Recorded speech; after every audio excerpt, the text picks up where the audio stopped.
Two leather-clad bikers were standing in the middle of the cul-de-sac, helmets off, trembling like kids at a spelling bee. One of them kept muttering, "We didn't know, man. We didn't know." The other was holding out an envelope like it was radioactive. My wife was still standing on the porch, clutching her iced tea, staring at me like I had conjured all this nonsense with dark magic.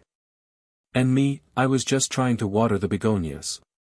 The whole scene looked like someone had taken a biker rally and a suburban garden party, thrown them in a blender, and hit the chaos button.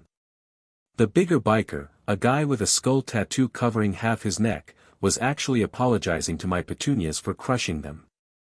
His buddy, who couldn't have been more than 25, was nervously picking up the scattered mulch like his life depended on perfect landscaping restoration. My name is David Garrison, and I moved with my wife Sarah to the quiet suburb of Pine Ridge Estates because we thought quiet was the operative word. Enter Patricia Hoffman, the HOA president and reigning queen of passive-aggressive next-door posts. She had a face that never quite uncurled from a sneer, like she was born mid-disapproval. The woman's entire personality could be summarized as a clipboard with legs. Patricia ran the HOA like it was her personal kingdom, and she was determined to make sure everyone knew it. She had this uncanny ability to measure grass height with her eyes alone, and she could spot a non-regulation mailbox from 3 blocks away. The woman actually carried a tape measure in her purse, right next to her color-coded violation notice pad. At first, it was the usual HOA harassment, letters about our trash bins being visible for 17 minutes past curfew, fines for grass that grew to a scandalous 3.2 inches. She once sent us a formal warning because our garden hose was coiled counterclockwise instead of clockwise, claiming it violated the uniformity standards outlined in Section 12.4 of the HOA guidelines. But when she caught me installing a small backyard fire pit, she called it an illegal incineration zone.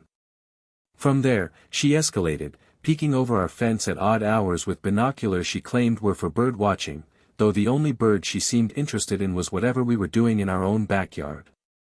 She called animal control on our Labrador, Buddy, claiming he was a wolf hybrid that posed a threat to the community. Poor Buddy, who was afraid of butterflies and once got cornered by a particularly aggressive squirrel. The harassment got more creative as time went on.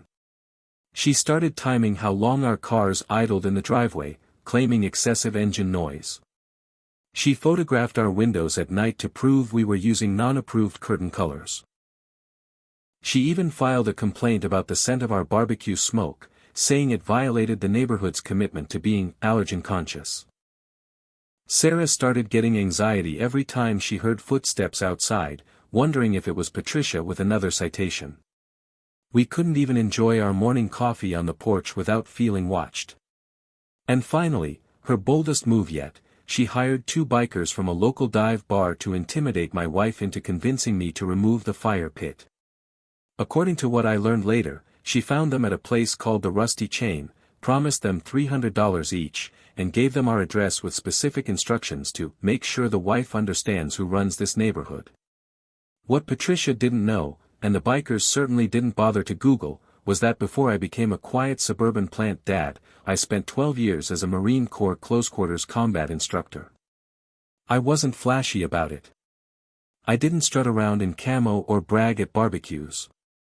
My military service was just a part of my past, something that shaped me but didn't define my entire personality. I kept my old unit patches in a box in the attic, not framed on the wall. But when those bikers stepped up my driveway and puffed their chests at my wife, something clicked. Sarah had been trimming roses when they approached, and I heard her voice go high and tight as she asked them to leave. The bigger one laughed and said something about me learning to follow rules, and that's when I set down my watering can. I walked over calmly, still wearing my ridiculous gardening apron with sunflowers on it. The bikers looked at each other and smirked. The smaller one cracked his knuckles like he'd seen in movies. I just smiled and asked if they were lost. When they started their rehearsed tough guy routine about teaching us respect for community standards, I let them talk. Then the bigger one made the mistake of reaching toward Sarah's arm, and muscle memory took over. Within seconds of them trying to posture, one of them was face-first in my hydrangeas, and the other was struggling not to cry while I calmly twisted his arm like a balloon animal. The whole thing took maybe 30 seconds. The big guy's face was planted so deep in the mulch, he was probably tasting last year's fertilizer, while his buddy was doing this weird hopping dance trying to relieve the pressure on his shoulder. Turns out, once they realized who they were dealing with, the bikers completely flipped. The transformation was almost comical. They went from wannabe tough guys to apologetic Boy Scouts in about 2 seconds flat.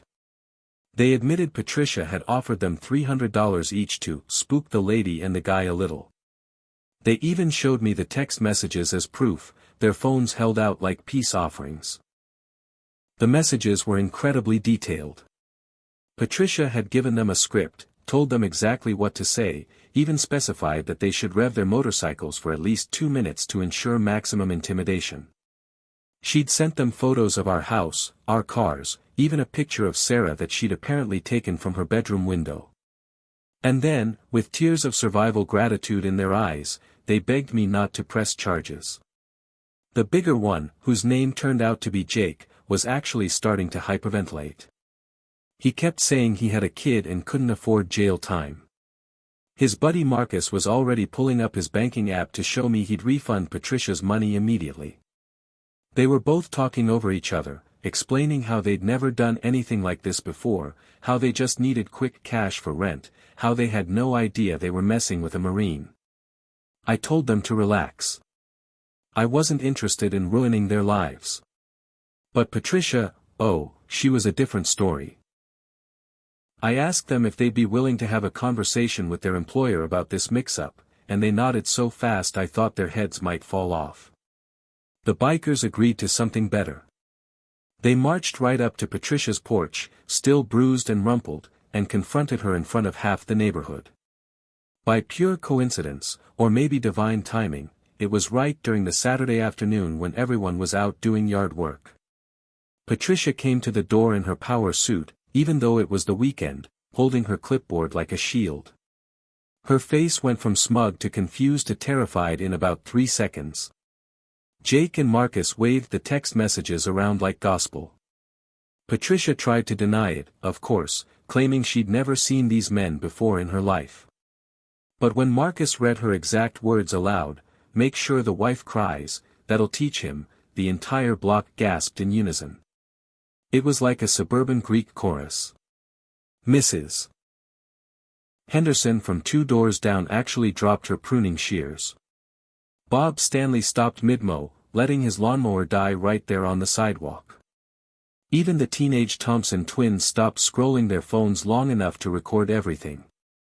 Patricia tried to retreat into her house, but Jake loudly read another text where she'd written, "If the husband gives you trouble, tell him I'll make sure his property taxes get reassessed."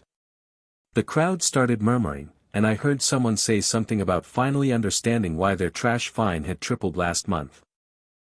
By the end of the night, someone had already called the cops, and Patricia was escorted away in a patrol car while screeching that she was the victim. She kept yelling about her position, her authority, how the neighborhood would fall apart without her leadership. The officer just kept saying, "Ma'am, please stop kicking the seat."